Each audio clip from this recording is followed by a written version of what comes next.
En Occident, on peut facilement t'endormir et changer la destinée de ton enfant.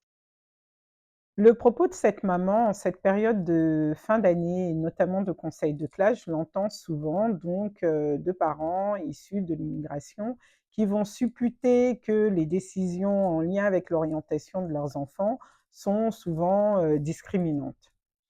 Et à cela, je réponds oui et non, parce que oui, de manière systémique, je pense qu'il faut revoir donc les pratiques de certains enseignants, de tous les enseignants d'ailleurs, parce que comme dans toutes les professions, donc les enseignants peuvent avoir des biais et ces biais vont peut-être entraîner un certain nombre de supputations qui vont donc entraîner une sous-estimation des capacités d'un certain nombre d'enfants, notamment ceux issus des classes populaires, dont font malheureusement partie beaucoup d'enfants issus donc de l'immigration.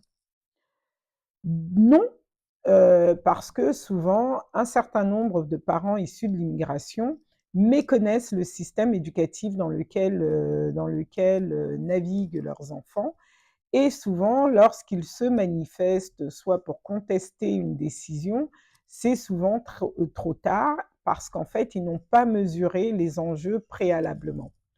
Préalablement, pourquoi? Parce que l'orientation, selon moi, elle ne se prépare pas lors de la classe d'orientation, mais elle se prépare en général des années en arrière, notamment dans ce que j'appelle les débuts de cycle.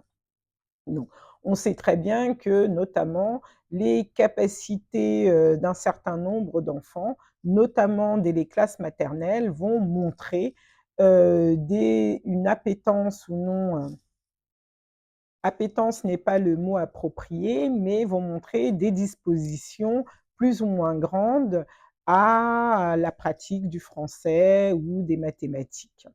En effet, on sait que les enfants avec un capital social important, notamment les enfants issus donc des classes plus privilégiées, vont avoir notamment dès le bas âge un vocabulaire plus important, une aide familiale beaucoup plus importante qui va faire que ces enfants vont notamment avoir des résultats scolaires plus importants. Et au fil des années, cet écart entre les enfants des classes supérieures et les enfants de classes populaires va s'agrandir. Donc on sait très bien aujourd'hui, et c'est très bien documenté, notamment par l'enquête PISA, que le système éducatif français, si c'est celui dont on parle, est particulièrement donc inégalitaire. Et on l'a vu dans les différentes vidéos que j'ai pu poster, qu'il était qu'il était primordial donc de travailler à réduire ces inégalités et notamment avec des instruments divers et variés que peuvent être donc l'abolition par exemple de la carte scolaire et le renforcement des moyens sur certains territoires, notamment parce que la dotation éducative n'est pas équivalente entre les territoires les mieux dotés et les territoires les moins dotés, par exemple dans les DOM-TOM, l'académie de Créteil par exemple, ou certains endroits dans l'académie de Versailles. Mais on sait également, et en tout cas, il concourt de mon observation, du moins pour les familles afrodescendantes, c'est que l'orientation parfois subie de leurs enfants est également le fait que de nombreuses familles sont très loin de l'école, y compris celles avec des moyens parfois, classe moyenne supérieure, des moyens plus ou moins élevés, donc qui leur permettraient d'accompagner leurs enfants. Ce que je constate, c'est que beaucoup de parents issus donc des communautés afrodescendantes sont peu présents à l'école, et donc lorsqu'ils viennent à l'école, leur confrontation à l'école est souvent à des moments qui sont, tardifs et lors des conseils de classe, les parents les mieux informés, les plus présents, voient souvent donc leurs enfants mieux orientés. Notamment parce que, ils sont présents parfois même au conseil de classe, ils sont, présents en tant que, représentants des parents d'élèves, donc ils ont une connaissance beaucoup plus infime des rouages de l'orientation. On sait très bien que, l'orientation, c'est le parent pauvre de l'éducation actuellement et que, quand vous êtes issu des classes populaires et si en plus vos parents sont peu présents et comprennent moins comment fonctionne l'école, il y a peu de chances que vous soyez bien orienté. Et souvent, contrairement à ce que, les parents pensent, hem, les enseignants ne connaissent pas si bien que ça les différentes voies d'orientation. Ils sont eux-mêmes, souvent d'anciens bons élèves, ils sont eux-mêmes formatés à certaines voies et à certains profils d'enfants. Donc si vous ne faites pas un travail, à la maison, d'accompagner vos enfants dans les salons, de les accompagner également pour leurs travaux, scolaires. Si vous ne rencontrez les équipes enseignantes que, lors, de contentieux, ça va être difficile d'accompagner au mieux votre enfant et notamment lorsque vous n'accompagnez pas vos enfants au salon, que vos enfants savent peu ce qu'ils veulent faire. Ils vont aussi exprimer en classe, n'oubliez pas qu'ils y passent énormément de temps, vont aussi exprimer, des envies qui sont souvent incohérentes avec leurs capacités, en tout cas celles prouvées, au travers des notes. Et souvent, ils sont également, peu, conscients des enjeux lorsqu'ils choisissent, un certain nombre de combinaisons. Notamment, je vais parler là, des élèves de seconde qui vont aller en première générale, par exemple, qui vont choisir des combinaisons, de triptyques qui, pour moi, sont problématiques pour l'orientation post-bac. Et souvent, le choix de ces triptyques, notamment dans les familles les moins informées, est souvent laissé donc, totalement, au bon vouloir de l'enfant.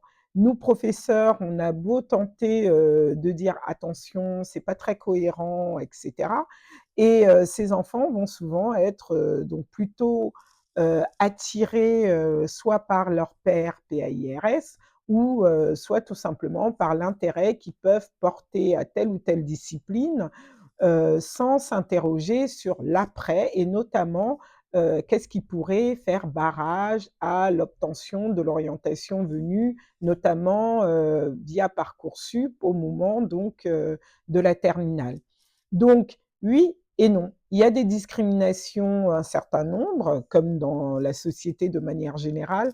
On ne peut pas se retrouver avec, l'école, c'est le reflet d'une société. Tout bonnement, les enseignants, il y en a qui ont des pratiques, discriminantes, involontaires, mais n'oubliez pas que le conseil de classe, ce n'est pas un enseignant, mais c'est un ensemble d'enseignants. C'est un conseil d'enseignants avec également des représentants des élèves et des représentants des parents.